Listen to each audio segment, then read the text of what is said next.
الحمد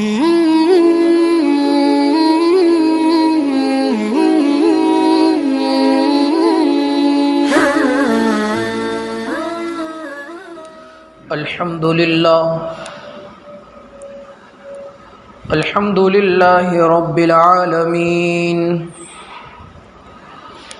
والصلاة والسلام على سيد الأنبياء والمرسلين وعلى آله وأصحابه أجمعين. أما بعد فأعوذ بالله من الشيطان الرجيم. بسم الله الرحمن الرحيم. اتل ما أوحي إليك من الكتاب وأقم الصلاة إن الصلاة تنهى عن الفحشاء والمنكر ولذكر الله أكبر. وقال رسول الله صلى الله عليه وسلم الصلاة عماد الدين أو كما قال عليه الصلاة والتسليم. صدق الله العظيم وصدق رسوله النبي الكريم ونحن على ذلك لمن الشاهدين والشاكرين والحمد لله رب العالمين. محترم بھائیوں، دوستوں اور بزرگوں،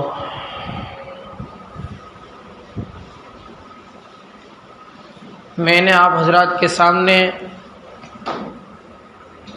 قرآن مجید کی ایک آیت تلاوت فرمائی جس میں حق تعالی شانہ ارشاد فرماتے ہیں، اے نبی جی، آپ کی طرف جو قرآن اور کتاب اتاری گئی ہے اس کی آپ تلاوت کیجیے، اور دوسرا حکم یہ دیا کہ اور آپ نماز قائم کرتے رہیے۔ آگے فرمایا اس لیے کہ نماز بے حیائی اور ناجائز کاموں سے اپنے بندے کو روک دیتی ہے، اور اللہ کا ذکر سب سے بڑی چیز ہے، اور اللہ خوب جانتا ہے جو کچھ تم کر رہے ہو۔ میرے بھائیوں، اللہ تعالیٰ نے انسان کو مسلمان بننے کے بعد، ایمان کے بعد اطاعت کا حکم دیا ہے کہ جب تم ایمان لا چکے تو اب جو ایمان کے تقاضے ہیں اس کے اوپر چلو۔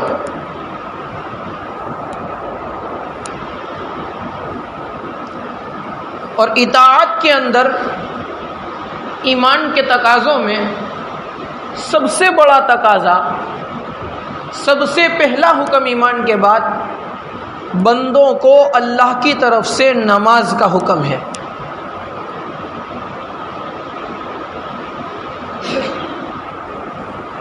اللہ تعالیٰ نے اپنی یاد کے لیے، اپنے ذکر کے لیے، اپنی اطاعت کے لیے بندوں کے اوپر کچھ نمازیں فرض فرمائی، اور نمازیں جب اللہ تعالیٰ کو اتارنی تھی، فرض کرنی تھی، تو دوسرے سارے احکام اللہ تعالیٰ نے دنیا ہی میں اللہ کے رسول کے اوپر بھیج دیے تھے۔ جب باری آئی نماز کی تو اللہ تعالیٰ نے اپنے نبی کو، اپنے محبوب کو ساتوں آسمان کی سیر کرائی، اپنے پاس بلایا معراج میں، اور وہاں جانے کے بعد اللہ نے اپنے محبوب کو ہدیے کے طور پر، تحفے کے طور پر 50 نمازیں عطا فرمائی۔ اللہ کے رسول 50 نمازوں کو لے کر آ رہے تھے۔ چھٹے آسمان پر حضرت موسیٰ علیہ السلام سے ملاقات ہوتی ہے تو پوچھتے ہیں، اے اللہ کے محبوب، آپ کو اللہ نے کیا تحفہ دیا؟ تو اللہ کے رسول نے جواب دیا، اللہ تعالیٰ نے مجھے 50 نمازوں کا تحفہ عطا کیا ہے۔ حضرت موسیٰ علیہ السلام نے عرض کیا یا رسول اللہ آپ کی امت 50 نمازیں نہیں پڑھ سکے گی، اب اللہ تعالیٰ کے پاس جائیے اور کچھ کم کروائیے۔ اب اللہ کے رسول گئے، پھر سے اللہ تعالیٰ کی بارگاہ میں حاضر ہوئے اور عرض کیا کہ یا اللہ میری امت 50 نمازیں نہیں پڑھ سکے گی۔ اللہ تعالیٰ نے 5 نمازیں کم کر دی۔ پھر حضرت موسیٰ کے پاس آئے، پھر حضرت موسیٰ نے کہا نہیں پڑھ سکے گی۔ اب پھر سے گئے، پھر سے 5 کم کی گئی، پھر سے حضرت موسیٰ کے پاس آئے، حضرت موسیٰ نے کہا 40 بھی نہیں پڑھ سکے گی، پھر سے جاؤ۔ اس طریقے سے 9 مرتبہ اللہ کے رسول صلی اللہ علیہ وسلم حضرت موسیٰ کے پاس سے اللہ تعالیٰ کے پاس گئے اور جا کر کے نمازیں کم کروائی۔ جب 5 نمازیں لے کر آتے تھے تو حضرت موسیٰ علیہ السلام نے کہا کہ اللہ کے محبوب آپ کی امت 5 نمازیں بھی نہیں پڑھ سکے گی۔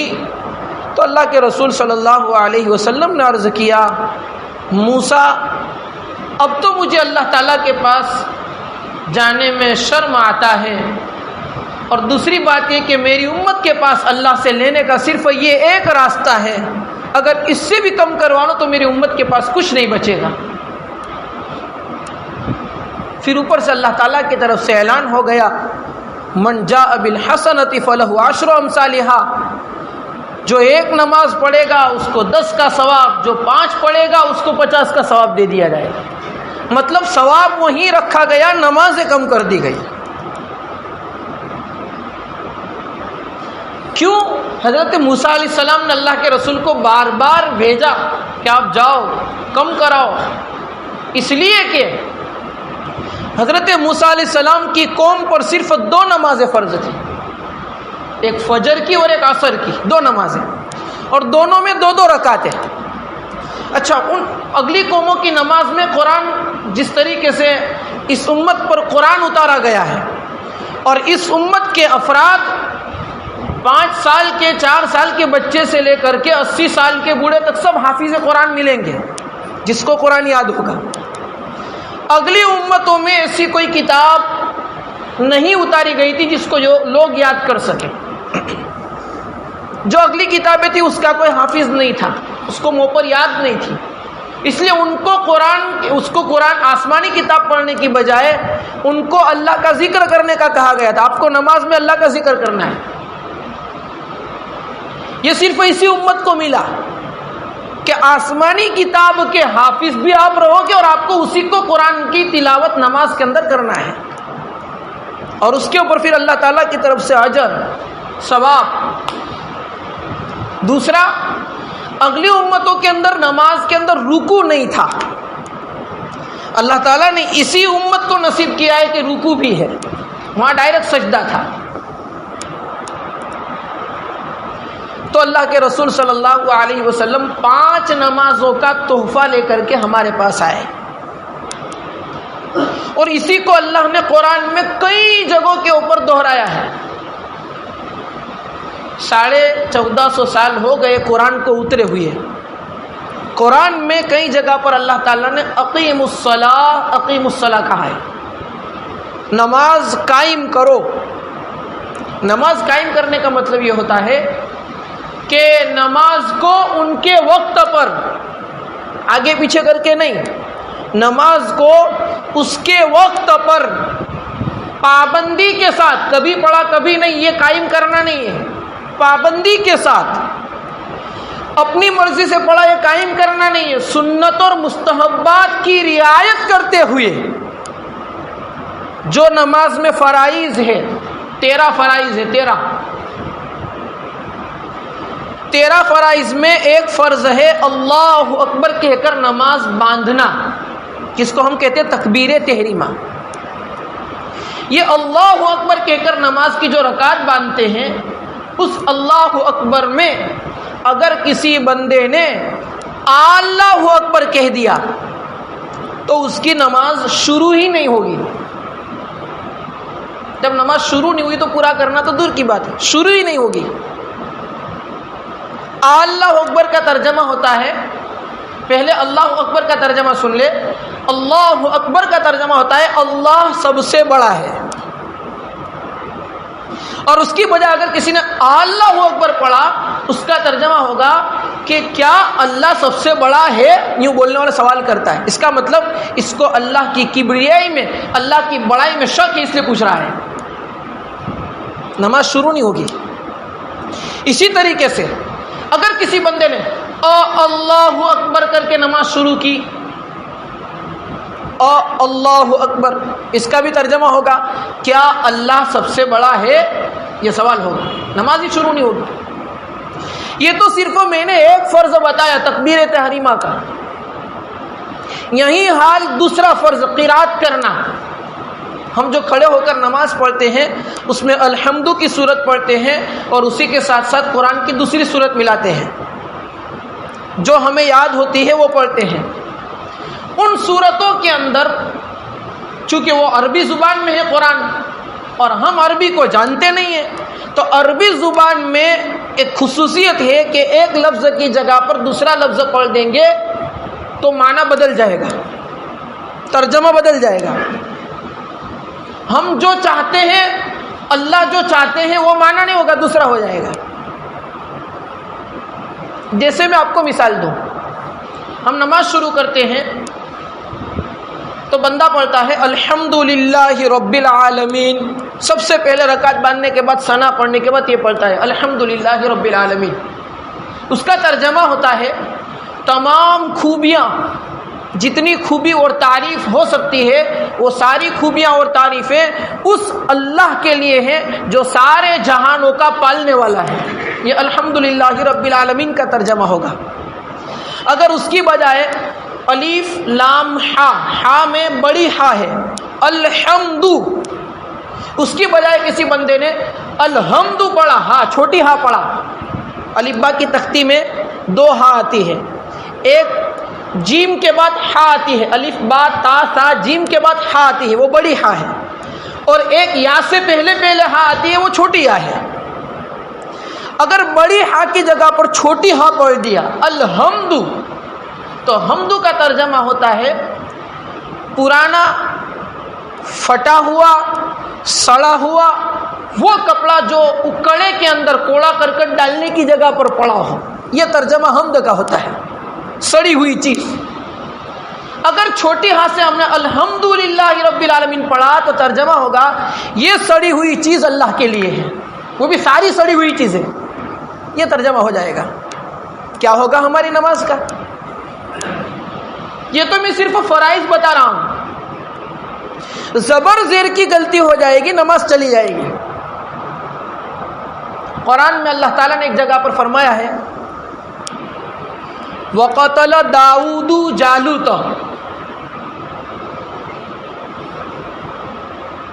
وہ مثال چونکہ ہم بہت کم پڑھتے ہیں اس لیے کم سمجھ میں آئے گی.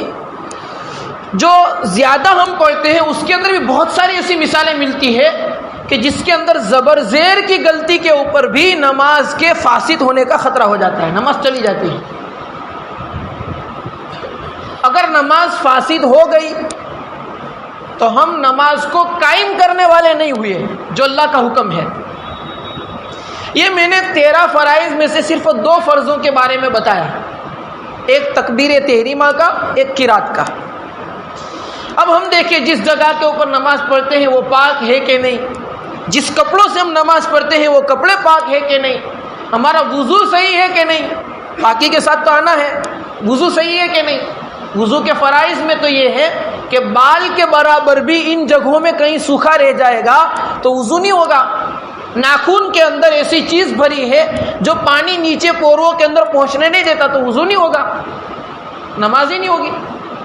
یہ تو اس کو اگر ان سارے نماز کے فرائض, نماز کے واجبات اور نماز کی سنتیں ان سب کو ادا کر کے نماز پڑھے گا مستحبات کی رعایت کرتے ہوئے, تو وہ بندہ نماز کو قائم کرنے والا کہلائے گا, جس کو اللہ نے فرمایا ہے اقیم الصلاۃ, نماز کو قائم کرو, ان الصلاۃ تنہی عن الفحشاء والمنکر.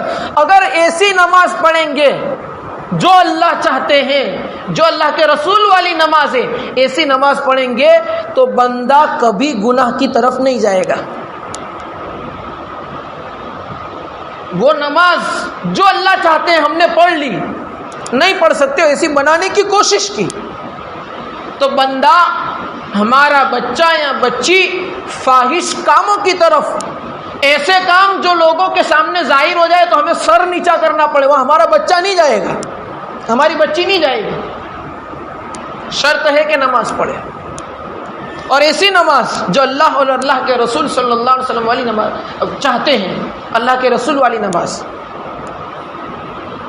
یہ تو میں صرف نماز کے فرائض اور واجبات کی طرف بتا رہا ہوں کہ اقامت صلاۃ کس کو کہتے ہیں، کیسے کیسے واقعات پیش آتے ہیں ہمارے اپنے علاقوں کے اندر۔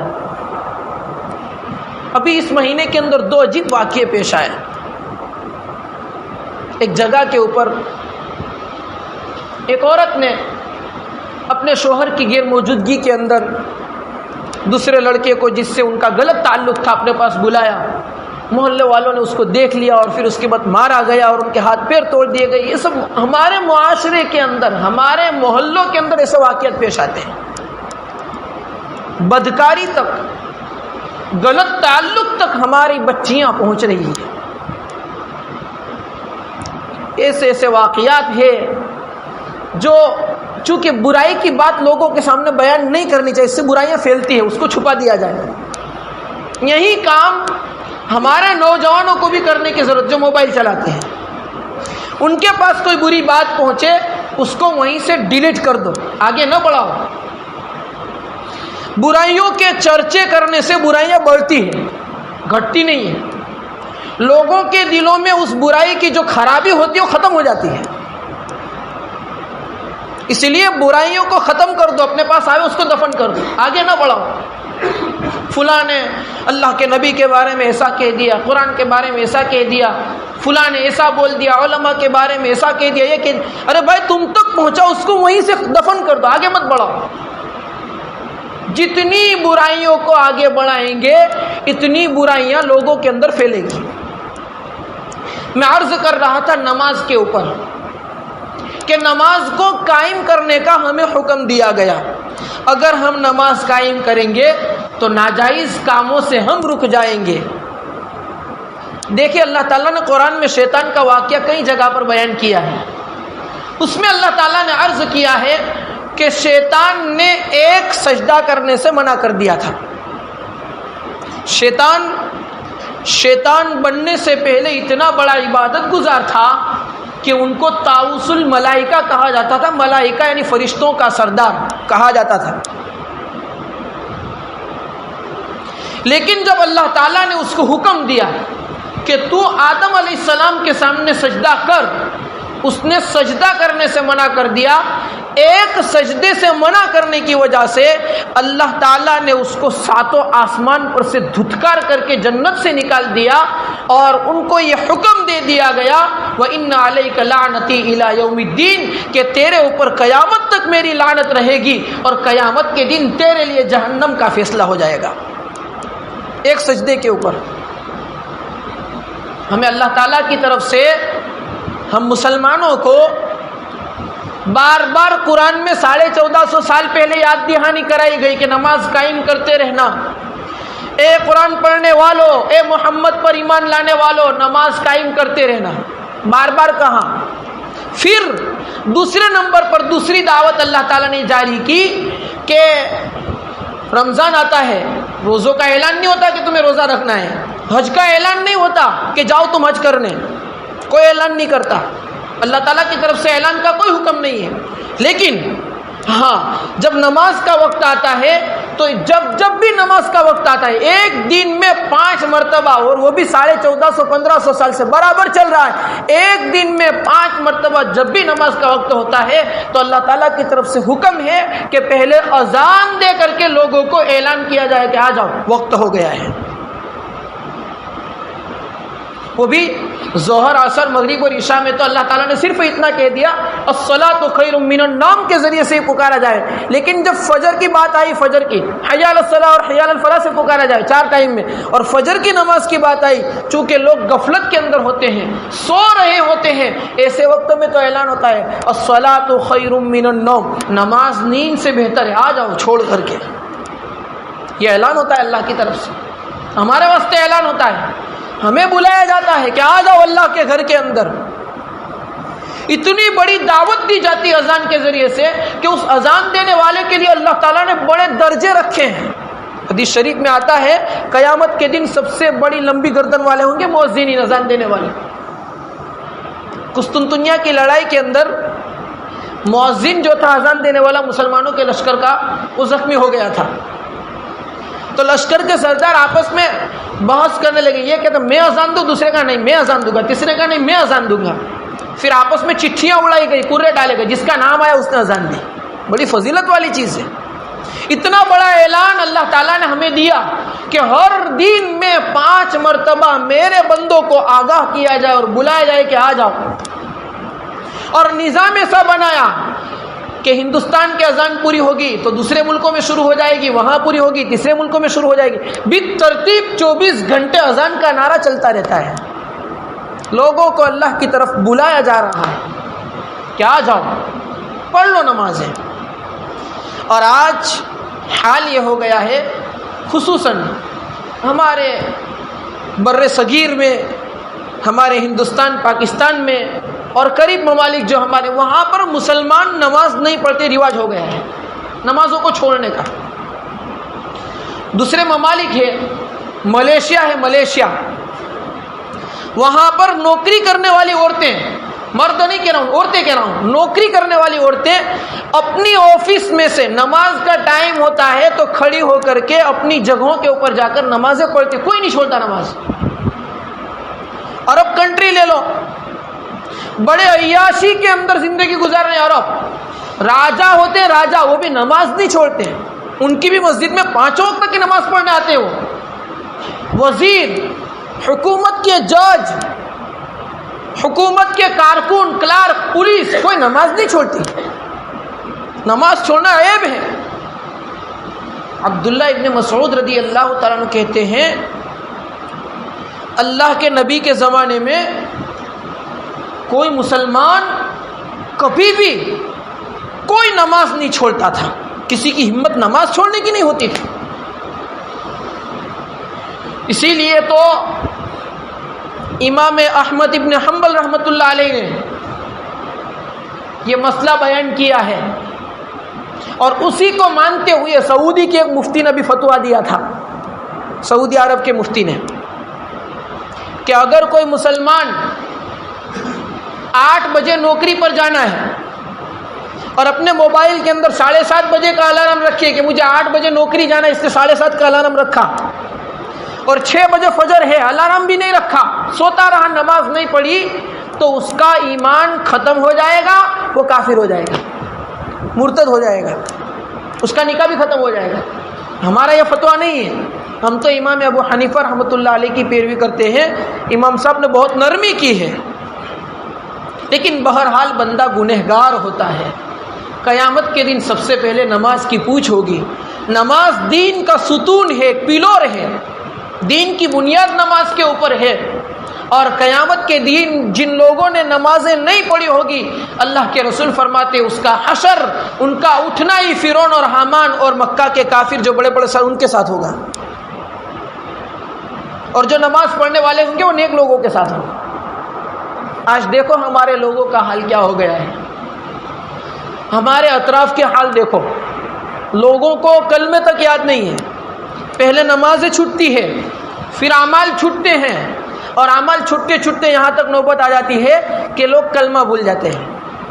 ابھی اجتماع کے اندر زون کی جماعتوں کی کارگزاریاں ہوئی کہ بھائی آپ کیا دیکھ کر آئے، مسلمانوں کے کیسے حالات ہیں، ہمارے مانگرول، ویراول، جوناگڑھ کے اطراف کی بات کر رہے ہیں، کہیں دور نہیں۔ ایک جماعت نے کارگزاری سنائی، ہمیں 60 ایسے لوگ ملے، 60 ایسے لوگ ملے کہ جن کو یا تو کلمہ یاد نہیں تھا یا یاد تھا تو غلط تھا، 60 ایک جماعت کو صرف 40 دن میں. پہلی بات تو ہے کہ ایسے بہت سارے مسلمان ملتے ہی نہیں ہیں.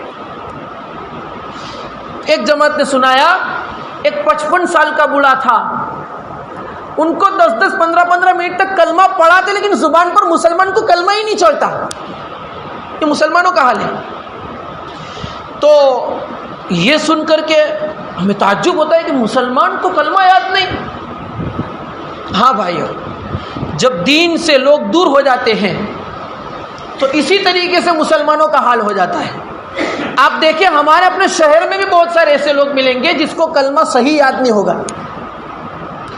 لوگوں سے کہتے کلمہ پڑھ دو, کہتے لا الہ الا اللہ, حالانکہ کلمہ صحیح ہے لا الہ الا اللہ ہے, ہاں نہیں ہے, ہاں ہے. کلمہ بھی صحیح یاد نہیں ہے. اس لیے آج کی مجلس میں صرف میں آپ حضرات کے سامنے 2 باتوں کا سبق دے کر جاتا ہوں. ایک تو یہ ہمارے اپنے گھر کے بچے اللہ کے فضل سے مدرسوں میں جا رہے ہیں, جب وہ مدرسے سے آئے تو ہمارے اپنے بچوں کے پاس ہی ہمارا کلمہ صحیح کراؤ. ایک کام تو یہ کرنا ہے, ہماری عورتوں کا کلمہ صحیح کراؤ, ان کو کلمے کا معنی بتاؤ, یاد کراؤ, ہم خود بھی یاد کریں. اور دوسرا کام یہ کرنا ہے کہ ہماری مسجدوں کے اندر نمازوں کی تعداد نمازیوں کی کم نہ ہو بلکہ بڑھے. ہمارے اپنے مانگرول شہر میں ہم یوں کہتے ہیں کہ اللہ کے فضل سے بہت دینداری ہے, بہت اچھا ماحول ہے, اور ظاہر اعتبار سے اللہ کا فضل ہے کہ اچھا ماحول ہے بھی, لیکن نمازوں کا یہ عالم ہے کہ ہر محلے کے اندر 20-25%, 100 میں سے 400 مسلمان بالغ مرد محلے میں ہے تو 100 آدمی نماز پڑھنے نہیں آتے. 400 میں سے 100 بھی نہیں آتے, 25% بھی نہیں ہوا, 25% نمازی بھی نہیں ہے. بھائیو, کیا ہم اللہ کی نعمت ہفتے میں 1 دن استعمال کرتے ہیں؟ سورج اللہ تعالیٰ ہم پر نکالتے, ہفتے میں 1 دن فائدہ اٹھاتے ہیں. کھانا اللہ تعالیٰ نے نعمت دی, ہفتے میں 1 دن لیتے ہیں کھانا. سانس اللہ نے نعمت دی ہوا, کیا 1 ہی دن ہفتے میں استعمال کرتے ہیں؟ آنکھیں, کان, ناک, زبان, ہاتھ پیر اور ساری نعمتیں, کیا ہم اللہ کی دی ہوئی نعمتوں کو ہفتے میں 1 ہی دن استعمال کرتے ہیں؟ نہیں, بلکہ ہر گھڑی ہر سیکنڈ کرتے ہیں. تو ہمیں چاہیے کہ اللہ کے احکام کو بھی روزانہ پابندی کے ساتھ روزانہ 5 وقت کی نماز ہم خود بھی پڑھیں, ہماری گھر کی عورتوں کو بھی پڑھاویں, اس کا پابند بنایا جائے, اور ہمارے بچوں کو بھی اس کی تاکید کی جائے کہ کسی کی نماز نہ چھوٹے. اللہ تعالی ہم تمام کو ان کئی ہوئی باتوں کے اوپر عمل کرنے کی توفیق عطا فرمائے. وصلی اللہ علیہ وسلم.